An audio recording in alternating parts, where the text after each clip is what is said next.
We are deep into the information age, with social media and smartphones now dominating society. Yet, it can be argued that this transformation has not fundamentally altered how we act, only what we experience. People remain as kind and as cruel as ever. The great forces that move resources, states, and capital have simply found new ways to control and capitalize on growing internet and smartphone penetration.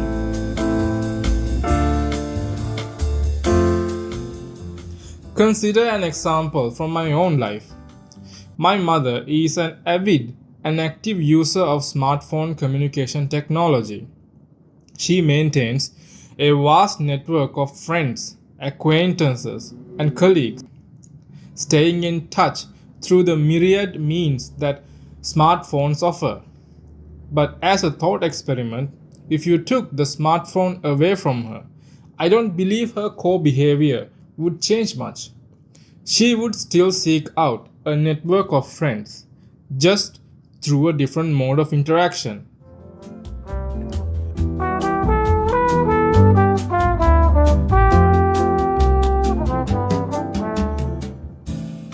I think this is the tragedy of modernity. I may be unfairly extrapolating from smartphones here, but the pattern holds.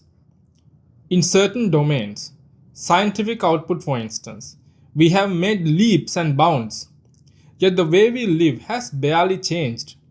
In fact, one could argue it has regressed in some respects. What I lament essentially is that despite the grand strides of civilizational progress, we cannot seem to envision a different, better world.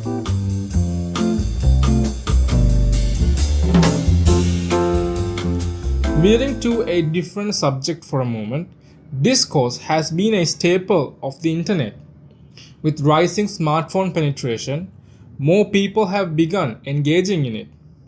This feels like a natural evolution of the internet as a whole. Before social media and private accounts, one of the first ways of interacting online was through forums. Much of that was unremarkable banter, but even in its infancy, the internet produced serious discourse. One of my favorite examples is the argument on a Usenet forum about computers, where Linus Torvalds exchanged punches with another decorated computer scientist, a certain Dr. Tannenbaum. It goes on for pages and days, and you can still go and read it. That was how online interaction was shaping up. Then came a revolution. The dot-com bubble and its aftermath saw the social media begin to dominate how people interact with the internet. The earlier open forum format was replaced by a more personalized bubble, one you could manage. This marked the beginning of the online persona, a carefully curated digital presence. In hindsight, this seems obvious, but at the time it was a radical shift, evident from how rapidly social media products grew in usage. We are now in the terminal stages of the social media era. The concept of the private, carefully curated bubble still exists, but it has become a substrate for performing the ancient ritual of discourse. We are all familiar with the political discourse, American, Turkish, Japanese, and even Indian. But what I want to zero in on is gender discourse, or as some call it, the gender war.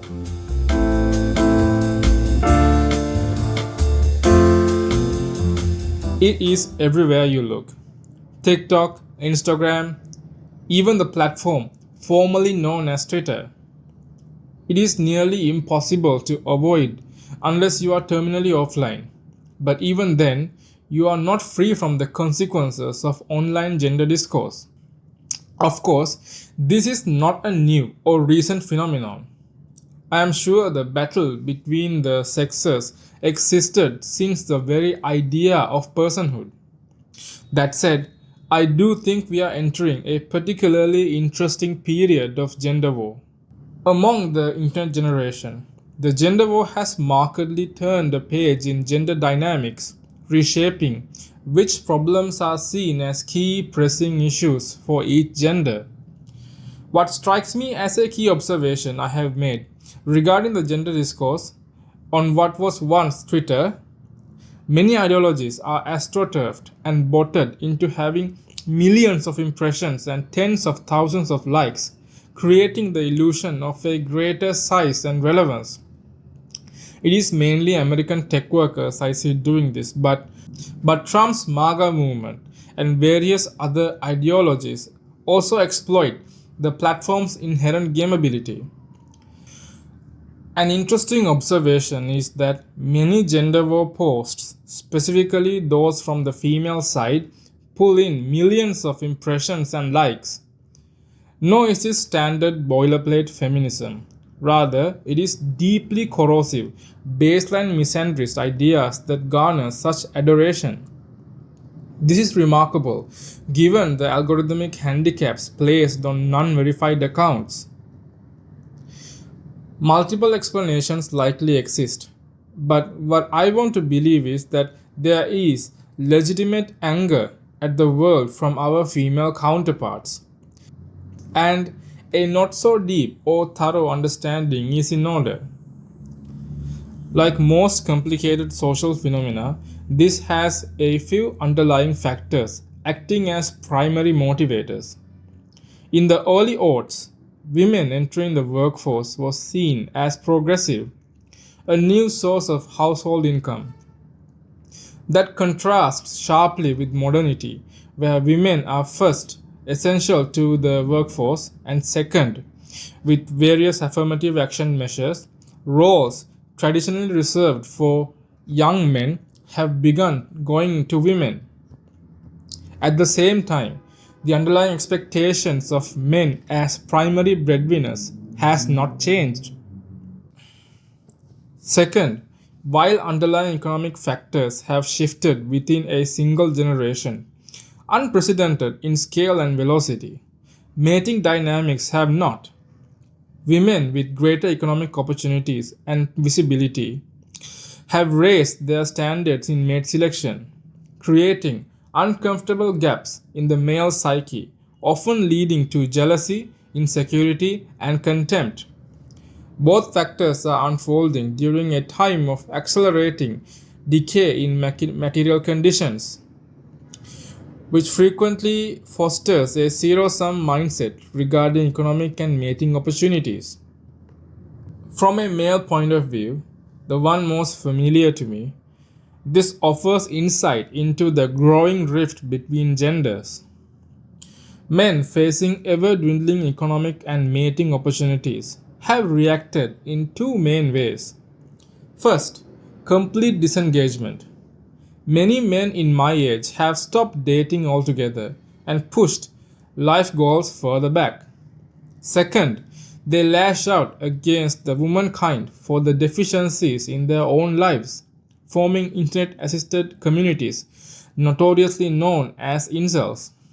The rise of incel type thinking can thus be directly correlated with the fall in economic opportunities for men and can also be seen as a reaction to the changing dating landscape.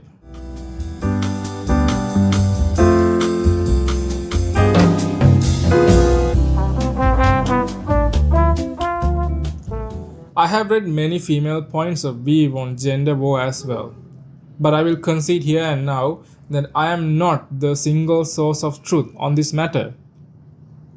These are more soup of ideas from a diverse range of discussions I have had the privilege to witness. Womankind too feel the pressure of growing into adulthood within a scarce dating scene. Women still face gender-based discrimination with comparably lower pay for various reasons. While tolerating that discrimination, they see the progressive legislature, won through blood and bone, being rolled back, severely limiting their independence. Another pressure is finding a partner. It is not a rosy field of flowers for women when picking a partner.